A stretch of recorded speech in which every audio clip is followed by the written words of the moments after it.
everyone, welcome back to another video. If you don't know who I am, that means you're new. I'm Mark. Let's go with y'all. Go check out my other videos. Check them out. But first, 4 things you need for your concealed carry pistol. So, I will say one of these things you could maybe argue is based off on whether you truthfully need it or not. And you'll see why. I'll get into it in a second. However, all of these things are pretty damn important when it comes to having a concealed carry pistol and truthfully just making sure that everything goes well with carrying it. So let's get into it. First things first, and I'm not going to dive too deep into this one because I did do a video on this already, technically, an entire video. A good holster. You need a good Kydex holster. The reason for why you need a Kydex holster is because, look, I will say there are some guns, like for example, some double action guns, where you're not too worried about the trigger necessarily being pulled by possibly it being snagged on something, whatever. You know, I personally wouldn't take that risk myself. However, not what I'm getting at here. Excuse me. My whole point is simply a good Kydex holster will allow the trigger guard to be completely covered. It will be solid. While it may not be the most comfortable, it will be the most reliable, from what I've seen, unless we are talking comparing, you know, for example, some leather holsters where they have entire little straps over the top with buttons. We're seeing off standard holsters better, excuse me, better reliability. We're seeing better retention. Now, both those things are huge itself, but making sure nothing can get into that trigger guard so that way nothing will pull that trigger when you need to draw or maybe when you're reholstering. It's a lot better to have a good Kydex holster. It makes things a lot simpler. It makes things a lot easier. And if you're thinking about going without a holster as a whole, you're pretty damn dumb. But you do need a good Kydex holster. Now, next, this is the one that is more of a subjective. You know, it's not necessarily a need depending on your situation. For me, it is a need. For me, it's a need. All right. A holster claw. So some people don't know what holster claws are. I actually also did a video on this as well. Holster claws help with maximizing concealability. And I will say they do a pretty damn good job. Now, I'm sure some of y'all out there might not need it. Some of y'all, truthfully, might not need a holster claw because you have no problems, you know, with your concealability. You have no issues with it, you know, and that's perfectly fine. I get that that's not necessarily the most, excuse me, the most objective of reasons here. I get that. However, for a lot of us, holster claws are definitely a need. Just to help reduce printing is a big deal. Most people don't want everyone else to know they have a gun on them. Like when you're concealed carrying, there's a reason why it is concealed. You want the element of surprise. Now, with those two out of the way, those two I thought were going to be pretty obvious. That's why I wanted to get those out of the way. Now, the next two, while also being obvious, some people tend to overlook. And before I even go on, I will point out this video is not going to be very long. I do want to say that right now. Next, you need some good ammo. Now, what kind of ammo am I referring to? Well, there's a bunch of different brands out there. There's a bunch of different styles of ammo. More preferably, you're going to want some jacketed hollow points. The reason why is because unlike FMJs or even unlike some flat nose FMJs, instead of worrying about it zipping straight through the person, you know, one, not even delivering too much energy, but two, over-penetrating, hitting something or someone else that you don't want to, which is a pretty damn big deal. Like, I don't know about you guys. When I defend myself, the last thing I want to hear is, oh, yeah, well, you accidentally shot someone else, too, in the process. Was someone else part of the threat? Nope, just a random person. That is not what I want to hear. I don't know about y'all, but last thing I want to hear when I defended myself. So, with that being the case, good ammo is most definitely a necessity.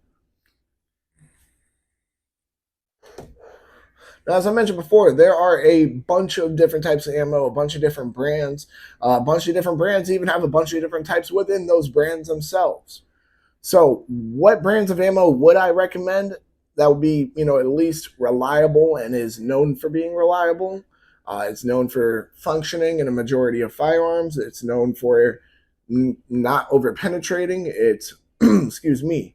It's jeez. It's known for working exactly how it's supposed to. It's known for expanding. It's not sitting there acting as a FMJ a majority of the times. I have a couple. So for starters, if you're going for on the cheaper end, I would start with the Sig V Crown Hollows. I know they're called the Sig V Crown Hollow Points. However, I always just call them hollows. But from what I have used from them, they are reliable. I have shot them a couple of times through some of my defense guns just to make sure they work. I will say on the cheapest end of my guns that I've shot it through, it would be the G2C. So for it to function through such a cheap gun, while it is a extremely reliable gun, remember it is still a cheap gun. It's a pretty good sign. So it's been working throughout each one of my firearms that I've ran it through. I haven't had a single issue, and that is on the cheaper end of it. Next, what I personally carry. So here's what I'll say. I do use the Sig V Crowns, for example, for I actually have them in my dagger right now. But so I do use them. It's not a matter of, oh yeah, well, I'm against using them, I wouldn't use them. They are the lowest on the list simply because they are the cheapest.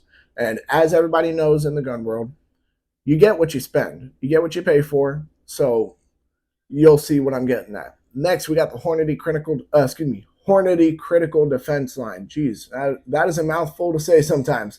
But the Hornady Critical Defense Line is phenomenal ammo. It is amazing ammo. It is specifically known for its reliability. It is known for the FTX little rubber tip that it has at the end of the bullet, all right, where the hollow point is, to ensure expansion and ensure reliability, ensure nothing gets inside that hollow point, not allowing it to expand. That is a great thing right there, just that itself. The reliability on them throughout all the guns I put them through has been consistent. Haven't had a single form of malfunction. And here's something I will point out too that not a lot of people are aware of. If you have some good ammo, it's going to be loaded a bit hotter than your standard FMJs are. So ensuring its reliability probably isn't going to be that big of an issue. A majority of ammo that's loaded a tiny bit hotter than your standard training ammo tends to work a bit more because it has a bit more oomph to it. You know what I mean? I've seen plenty of examples where the standard 115 grain will not work. However, you run some, excuse me, some 124 grain through it, and it works perfectly. That's not really anything we have to worry about with this ammo. While it does come in, several different grains, we'll take 9mm for example. I've seen it in 115 and 124 grain. I've had both, ran both through my defensive guns. All have been reliable. Great round. Next, top of the list that I would recommend here is the Speer Gold Dots. The main reason why I would recommend it is that it has been proven throughout time at this point.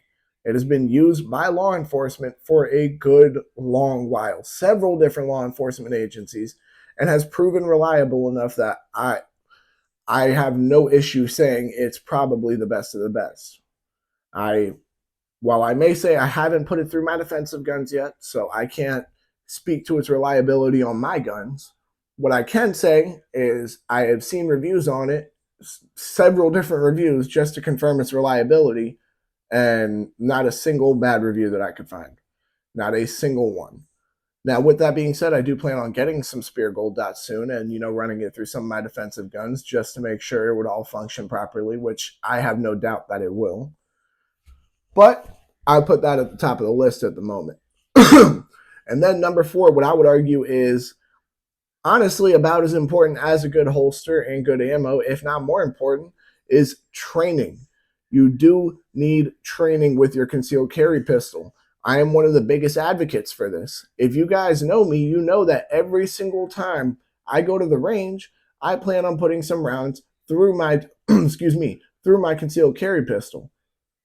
That's just one of the biggest goals for me, is to make sure that everything is still functioning there, because that's the gun that if Look, that is the gun that most likely, if I have to defend my life, I will end up having to use. The reason why is because there's a much higher chance of something happening to me outside of my home than there is inside of my home. Now, that's not to say there isn't a chance of something happening inside of your home. However, it's just a statistical likelihood that something is much more likely to happen to you outside of your house than inside of your house that you have to defend your life from. That's just how it works. So, with that being said, training is absolutely essential. There's no way around it. Whether it's dry fire practice, whether it's going to the range, whatever it is, training is important. It's something you can do, whether it is free or whether you are paying for it. You have a bunch of different options here.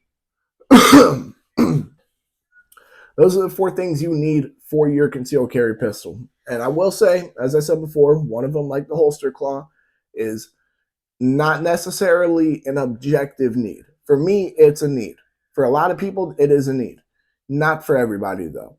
But I do think that about wraps it up for this video. I don't want to go in circles on anything. Y'all make sure to like, comment, subscribe, share, hit that bell. When you hit that bell, hit all. And because you agree with me, these are the 4 things that, or at least 3 of them you need, but these are the 4 things that you need for your concealed carry pistol. Y'all go ahead and make sure to check out all my other videos. Y'all make sure to stay legal, stay safe, stay dangerous. Have a good one, y'all. Peace.